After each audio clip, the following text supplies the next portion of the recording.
each other. Say, give us your unwanted copy to try us and bring us your herds of geeks wanting for a better future. These halls of systems that were formerly unwanted computers will hopefully soon be built up into working computers. When a computer's been received, we put it in this area. These are incoming. They're opened up, and if they're really old, they'll be recycled.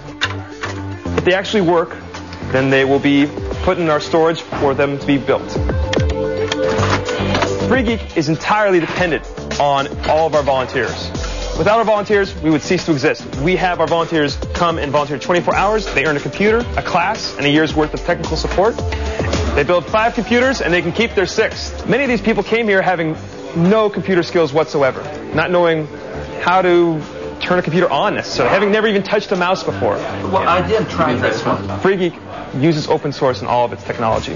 We also use open source when we're actually making decisions. The choice we have to make for the containers is whether we lease them or whether we buy them. And if at all possible, we should buy them. We have a meeting right now, and that's just trying to figure out how we're going to do recycling. This is recycling. We go through around 40 tons a month of unwanted copy detritus. We recycle anything that we can't use. This one's full of monitors. Another one's going to be full of keyboards, wires, cables, printers, power supplies, motors. Free Geek has learned that we need to solve the problem of computers, and we need to work together to do it. Now, after a long, hard day rebuilding PCs and writing code, there may be nothing better than a cold drink. And if beer is your preferred choice, then Portland may be your preferred location. There are over 200 microbreweries in the city. Now, you may think that is where the link between beer and open source ends, but as Justin Armstrong discovers, you may be wrong. As an Australian sports journalist, this is a world I can easily appreciate and understand. This, on the other hand, is not. I'm going to try and merge these two seemingly different worlds by turning to the open source movement for help in making my own beer. My first port of call is a Danish website which claims to have the first open source beer recipe. After 1 or 2 phone calls, a little stroke of the chin, and a trip around some of London's specialist shops, I think I've ordered or brought all the ingredients for the process to begin.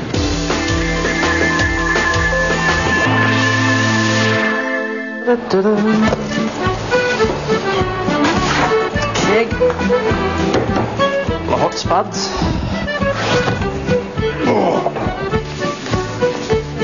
corn sugar, that all goes into there, 2 pints,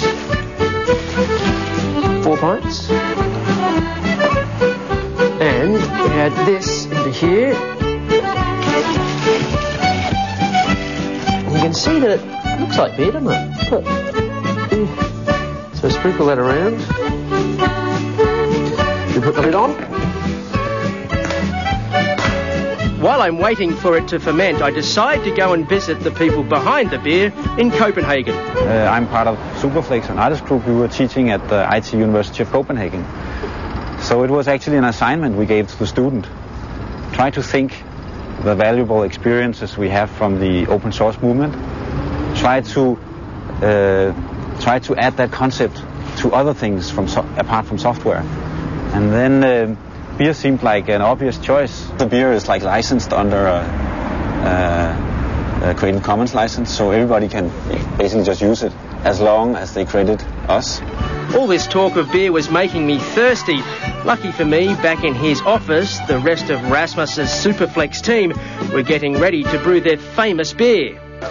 He knows exactly what he's doing. He is like, the expert.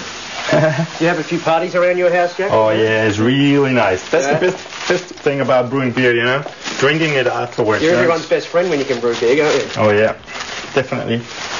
Everybody just, it is really nice. Do you follow the open source concept and tweak the recipe yourself? Oh, yeah, of course, yeah. I did many kind of beer, and when I got this beer, it was a nice idea, adding the guarana. That's a good idea, So, yeah, always adding some more to the recipe. That's the main thing,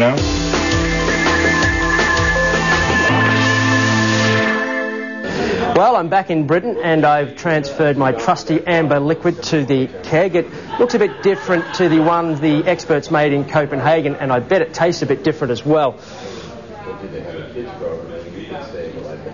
Oh, it certainly does. Needs a bit of work, but you know, that's the beauty of open source beer. You can adapt the recipe to make your own. For Global Office in London, I'm Justin Armston.